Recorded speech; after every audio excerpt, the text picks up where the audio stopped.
Alright, hey, remember this is a review for your Unit 3 test where you're simplifying expressions, solving equations, and solving inequalities and graphing those.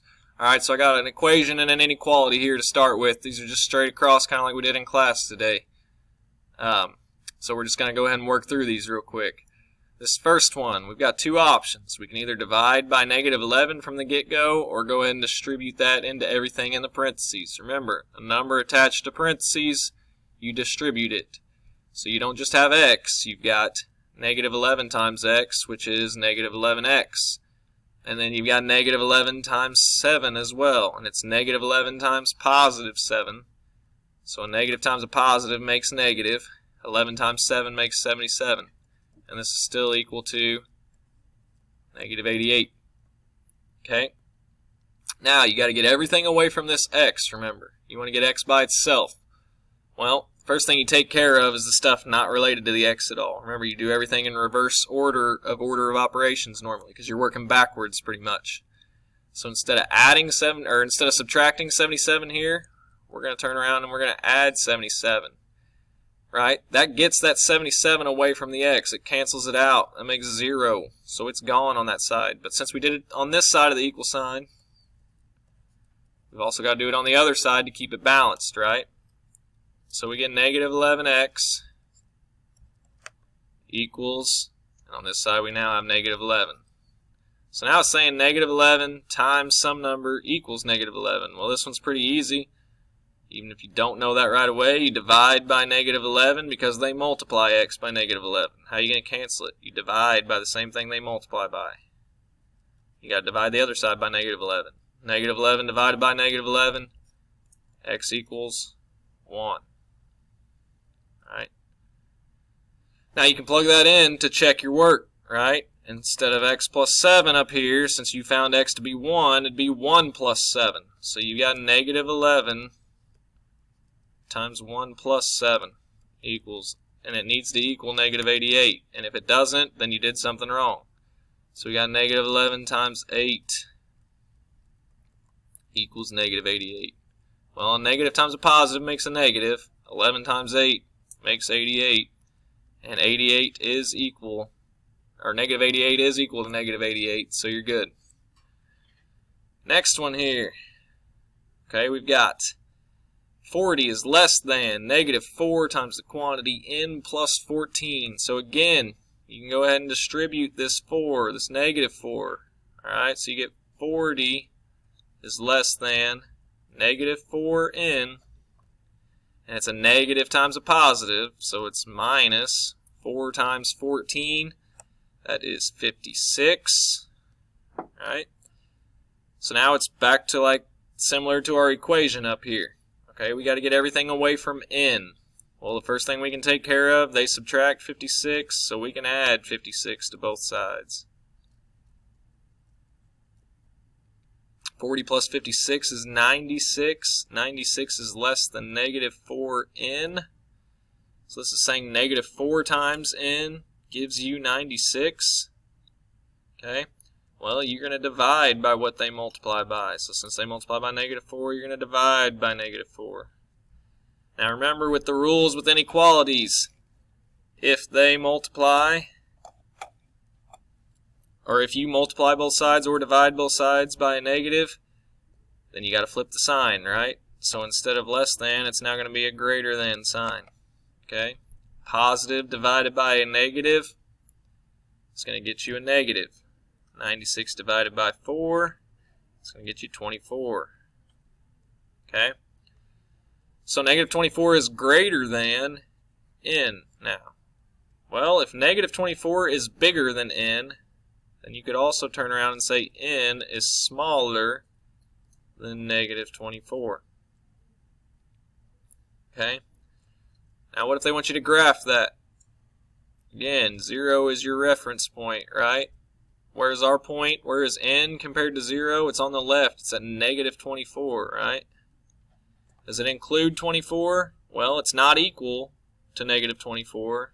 It's just less than. So it's going to be an open circle because it doesn't include it, right?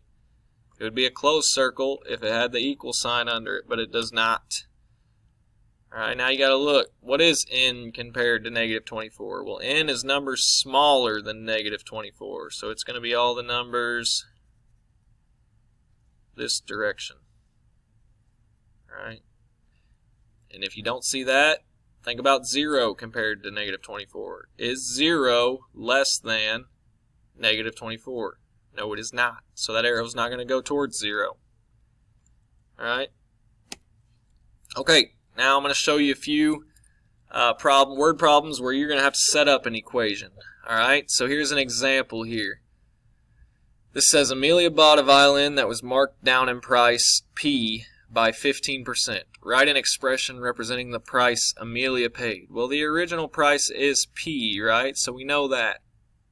Okay. Well, what did they do to P? Well, they took away some money, right? How much did they take away? Do we know an actual amount they took away? No. But we do know they took away 15% or 0.15 of P, right? They took the original price, 100% of it, and took away 15% of the price, right? So this would be an expression to represent what she paid. Okay? This is a markdown because they take away 15% of it. Alright, so then it says if the violin was originally priced at $220, how much did she pay? Well, if it was originally priced at $220, then you can plug in the original price, $220. You can put $220 in for P. So you got $220 minus 15% of $220 because you're taking 15% off, right? Okay. So, now you got to find this multiplication problem first, order of operations. So you got 220 minus, well, 10% of this is 22. 5% would be half of 10%, which would be 11, so that would be $33 off. Okay? And you can just plug that into a calculator and find that if you don't want to work that in your head. Alright, now you got to take 220 minus $33. Well, you know you're going to be in the hundreds now because you're taking away more than 20. You're taking away 13 more than 20, so you'd be at 187. That would be the new price. Okay, that's how much she paid. All you do is plug the original price in for P. But you got to find this expression first, right? Okay. Part C says, what does this expression 0.85p represent? Well, remember, with expressions like this, you can combine like terms, right? You've got p's combined with p's. Alright, well this is actually 1p, right? That 1 is just implied in front of it. Well, what's 1p minus 0.15 of a p?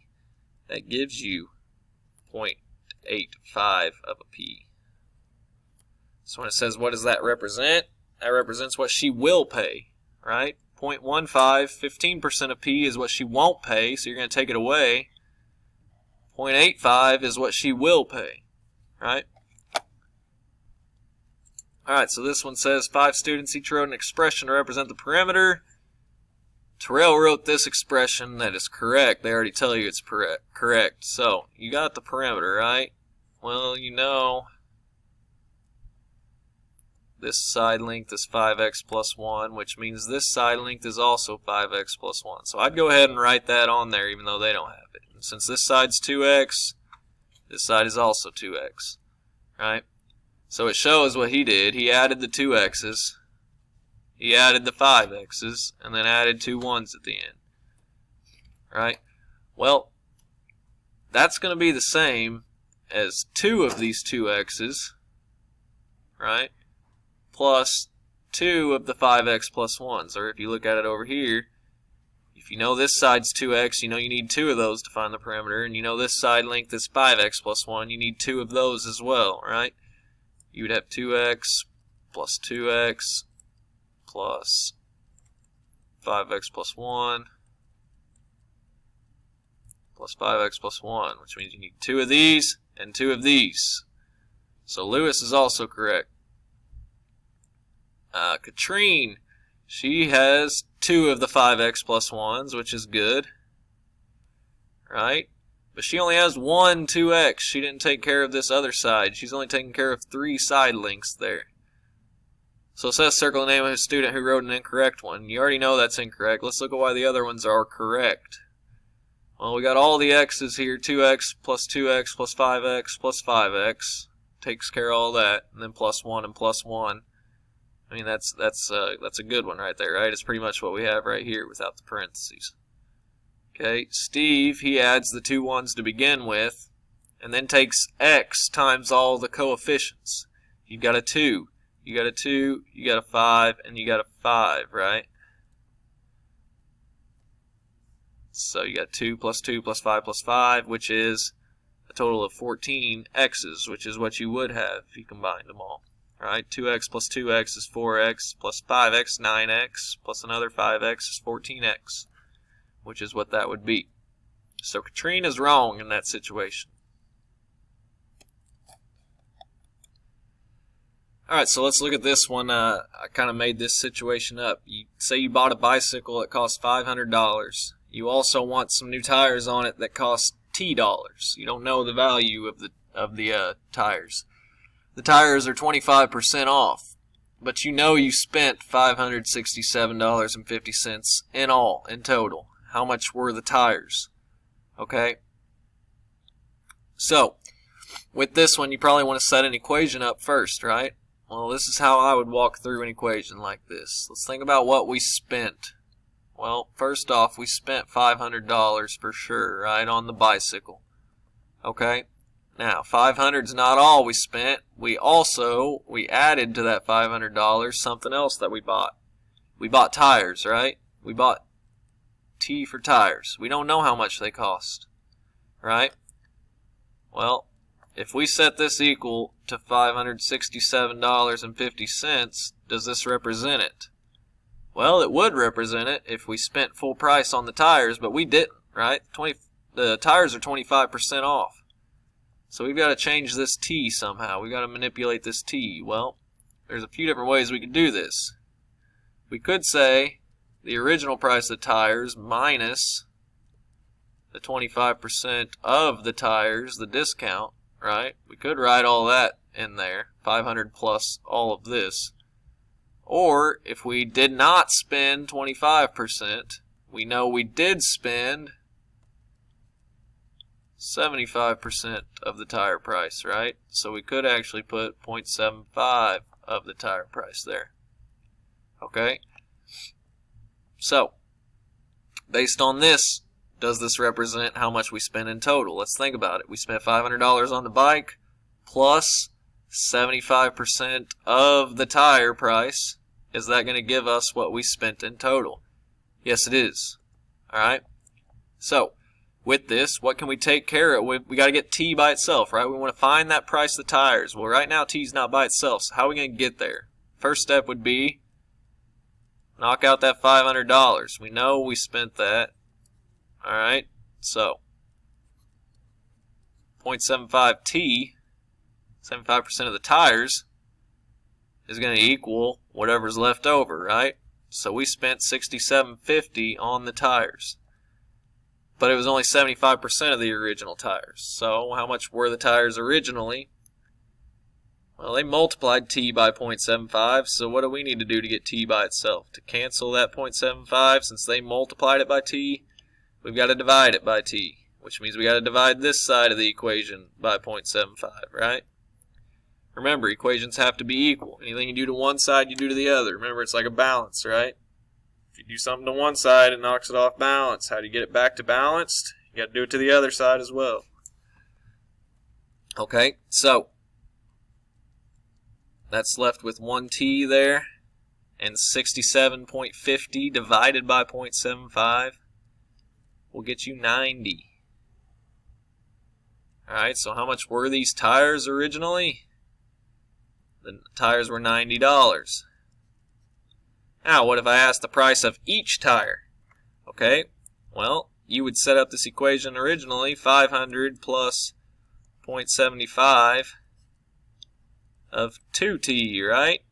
Equals 567.50. Or if you found this T value here and it equaled 90, then you know each tire, since there's two tires, would equal, this would be 2T, So you divide 90 by 2, each tire would be $45. All right.